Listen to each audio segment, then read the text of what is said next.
Assalamualaikum warahmatullahi wabarakatuh. Berjumpa kembali dengan saya, Dr. Rusnul Wardan di channel tercinta ini. Insya Allah pada video kali ini kita akan membahas terkait dengan teknik sampling non-probability. Seperti apa penjelasannya? Saksikan setelah ini.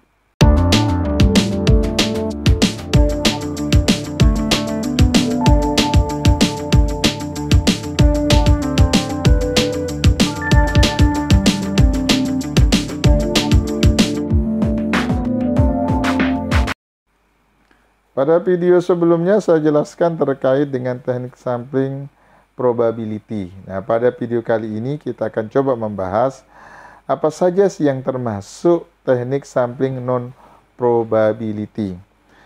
Nah, teknik sampling non-probability yang pertama itu adalah namanya sampling sistematis atau sampling berdasarkan urutan penomoran. Jadi urutan penomoran itu 1, 2, 3, dan seterusnya.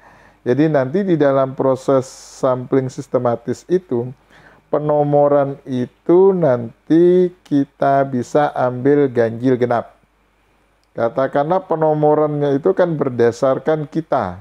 Kita seorang peneliti melakukan penomoran. Populasi kita ada 120. Tinggal diberikan nomor 1 sampai 120. Nanti sistemnya adalah sistem ganjil genap. Ya, akan kita ambil menjadi sampel. Kalau jumlah sampelnya 50%, berarti kita ambil aja ganjil genap. Misalnya 1, 3, 5, 7, dan seterusnya. Maka tentu dalam proses pengambilan sampling sistematis atau sistem sampling itu, tentu juga harus mempertimbangkan terkait dengan kemampuan. Lagi-lagi saya sampaikan bahwa penentuan sampel itu harus juga diperhatikan dari kemampuan calon sampel itu. Apakah dia mampu memberikan data-data yang valid terkait dengan data yang kita inginkan. Nah, tentunya dalam proses pengambilan sampel berdasarkan nomor urut itu juga harus dipertimbangkan kesiapan dari seorang calon sampel tersebut. Kalau kemudian dia mengatakan saya tidak siap memberikan jawaban, ya tentu juga seorang peneliti tidak boleh kemudian memaksakan. Itu yang pertama, yang termasuk bagian dari teknik sampling non-probability. Yang kedua, yang menjadi bagian yang termasuk teknik sampling non-probability yang kedua itu adalah sampling kuota berdasarkan jatah. Kita sudah menjatahkan. Nah, biasanya kuota ini juga bisa disering dengan penjatan-penjatan di kelas.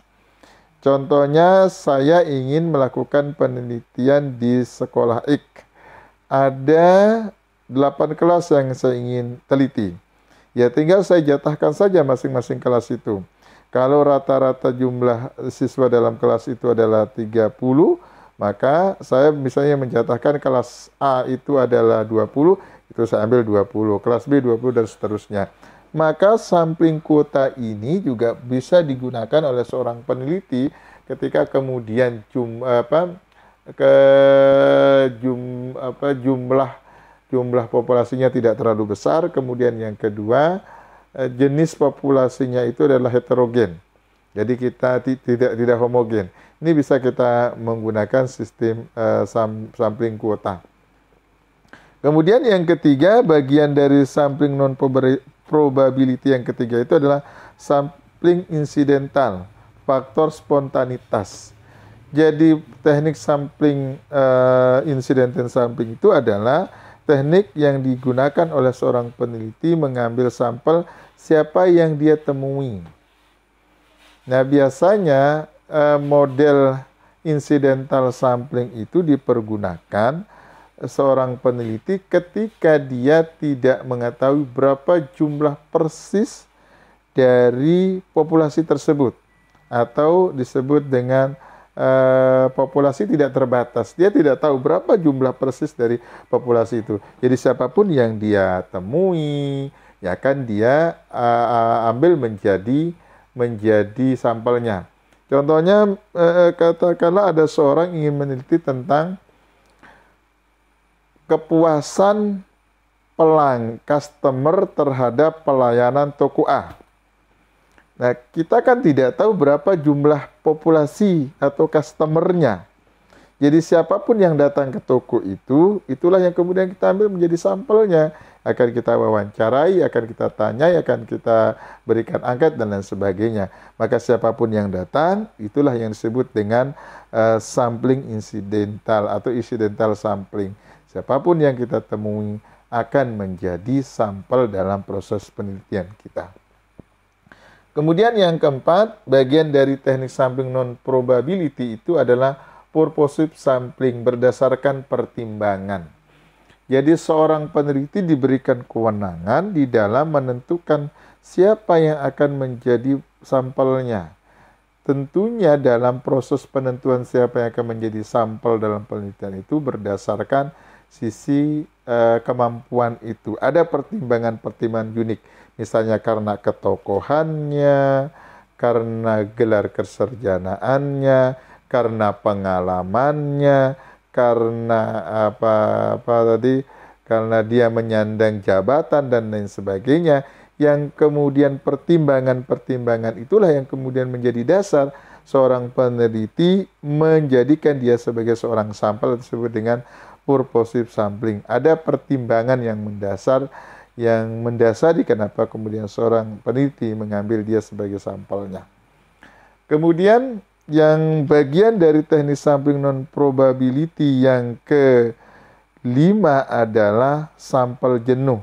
Atau sampel jenuh itu adalah terkait dengan sensus. Ada juga sampel jenuh itu juga dijelaskan oleh beberapa ahli, itu adalah jumlah sampel yang tidak sampai dari 100. Maka itu juga bisa dikategorikan sebagai sampel jenuh. Artinya semua populasi yang kurang dari 100 itu bisa diambil menjadi sampelnya, atau disebut dengan sampel jenuh. Karena kalau dia lebih dari 100 kan nanti ada teknik pengambilan sampelnya. Kemudian yang terakhir, yang menjadi bagian dari teknik sampling non-probability itu adalah snowballing sampling, bola salju. Nah, snowballing sampling itu kan tata cara kerjanya adalah pengambilan sampel dari sedikit, kemudian lama-lama menjadi banyak. Ibarat bola salju, kalau bola salju itu kita lemparkan, awal itu sedikit, lama-lama kemudian dia akan menggumpal membentuk bola salju yang lebih besar. Nah, harapannya dengan penggunaan teknik sampling snowball sampling ini adalah bahwa mula-mula dalam proses penelitian kita menggunakan sampel sedikit. Nah, nanti lama-kelamaan kemudian sampel itu terus akan ditingkatkan sehingga menjadi lebih besar. Nah, biasanya pertimbangan-pertimbangan dari seorang peneliti. Karena mungkin dia merasa bahwa dengan pengambilan sampel sedikit tadi, dia merasa belum cukup memperoleh data yang ingin dia harapkan. Sehingga dengan jumlah sampel yang dia ambil sedikit itu tidak kemudian mampu menjawab apa yang ingin dia cari, maka dia tambah kembali jumlah sampelnya itu sehingga menjadi lebih banyak. Maka itulah yang disebut dengan snowball sampling. Nah, ini teknik sampling non-probability. Mudah-mudahan apa yang saya jelaskan bisa menambah wawasan kita ketika kita nanti akan melakukan penelitian. Demikian yang bisa saya sampaikan, kurang lebihnya mohon maaf.